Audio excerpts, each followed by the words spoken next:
Hey, my name is Bcoz, and I love to paint.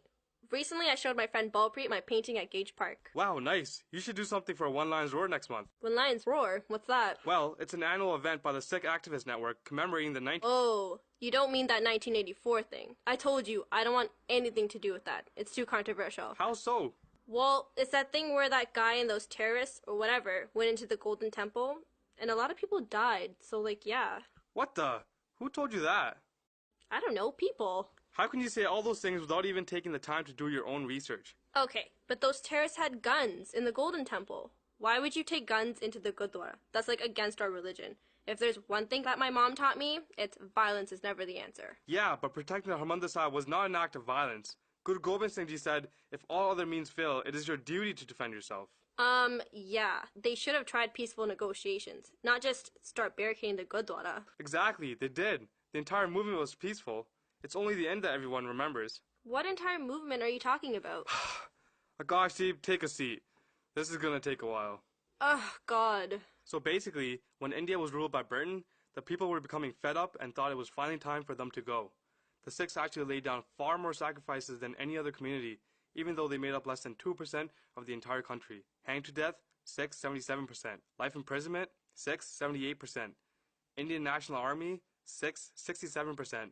Jallianwala Bagh massacre, Sikhs 61%. Wow. And so when the British were finally leaving, the relatively tiny population of Sikhs were forced to choose to either live with Pakistan or split Punjab to stay in India. After being given many promises such as freedom and self-autonomy by Gandhi and Nehru, who would then become the first Prime Minister of India, Sikhs chose partition.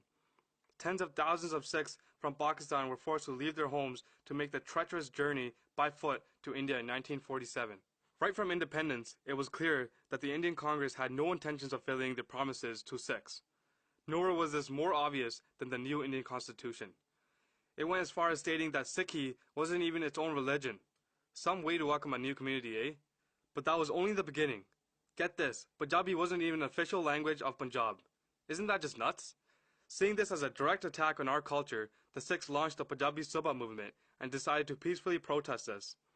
Tens of thousands of Sikhs were arrested, and some even fired upon before the government decided to grant Punjabi as an official language. But this came at a deep cost. The government robbed Punjab of its capital city and further broke the state down to less than a third of its size. Punjab, meaning the land of 5 rivers, only has 2 rivers remaining, and out of that, 75% of the water is diverted out of Punjab. By 1972, it was apparent that the state had waged war on our religion, self-identity, and our glorious freedom, something our gurus and shaheeds worked so hard to obtain. So 13 academic Sikhs got together and published the Anandpur Sahib Resolution. This document addressed those very same concerns along with other issues such as worker, migrant, and farmer rights. And then what happened? Well, the government just laughed it off and labeled the Sikhs as separatists. Not long after, the Prime Minister of India, Indira Gandhi, was convicted of election fraud.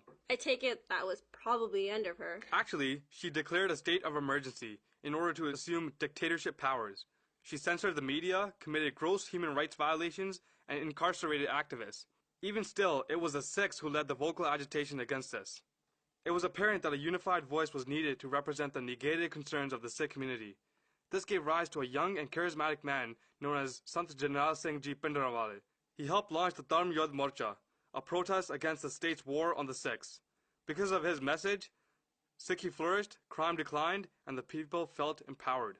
This was seen as a grave threat to the state's agenda, and so the government labeled Santji and his followers as terrorists and arrested him multiple times under false pretenses.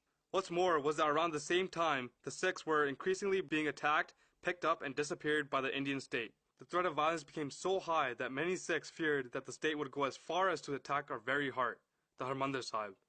And so in 1983, Sikhs from all across Punjab decided that enough was enough. It was only then that the Sikhs decided to take the issue of security and protection of their homeland into their own hands.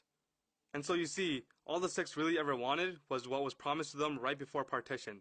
They wanted self-identity and social rights for the people of Punjab.